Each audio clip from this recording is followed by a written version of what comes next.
I just want to take a minute to tell you about my friend Michelle and what God has done in her life. So I've been in the program with her for about 6 months. She didn't talk a whole lot. She's really introverted. And little by little, I've watched God drag her out of her shell, and she's more social now. And I've watched her step out of her comfort zone. She has been stepping out, and she stepped up as a senior student in the kitchen.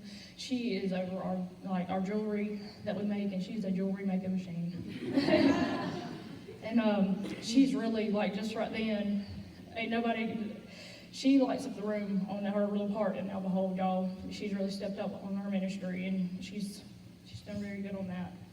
And she's also, she was struggling with her contract work and everything, and just her schoolwork, and God has healed her on that. And you hand her a book now, and she gets it done, and she has done so well. And I've watched God do a lot in her life, and He's really done a work in her.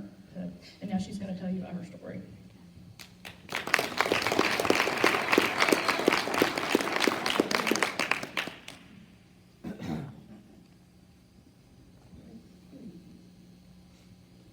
Hey, I'm Michelle. I'm going to tell y'all a little bit about my story.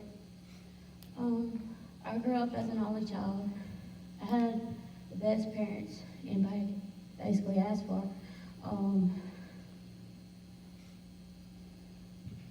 And since I grew up as an only child, basically I was a loner and always by myself. And I never really fit in like I fit on either side of my family. So in school, making friends was hard. But once I got older, I found out that making friends wasn't really that hard to do, but finding the right ones was the hard thing to do.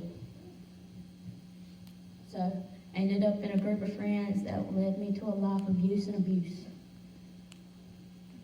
And along with that came with being diagnosed with severe depression, and I was already diagnosed with ADD and ADHD. So I found this group of friends that basically treated me like I was family and made me feel like I fit in.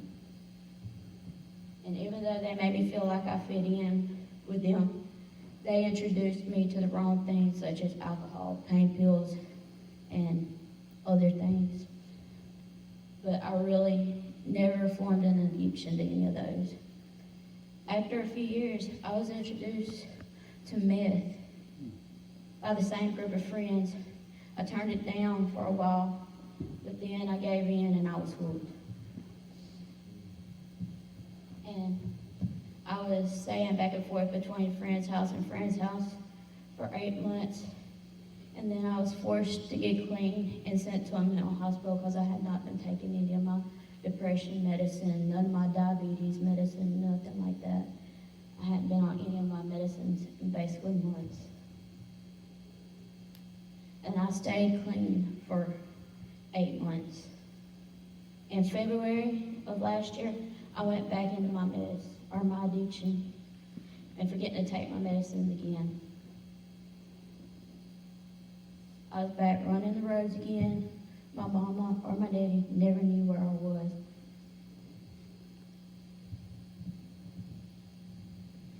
And I started selling everything I owned just to get the drugs or bail friends out of jail.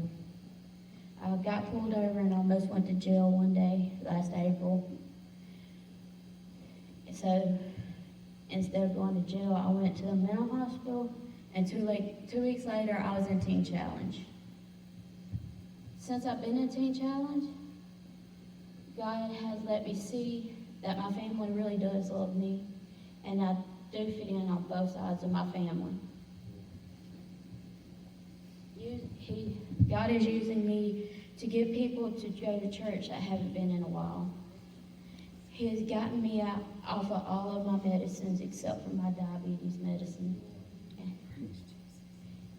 He has healed my relationships with my family and my best friends. He has healed me of my past and forgave me of my past and has given me eternal life again. And he has showed me what his unfailing love looks like and feels like. And that's why I stand on Psalms 13:5, but I trusted in your unfailing love. My heart rejoices in your salvations.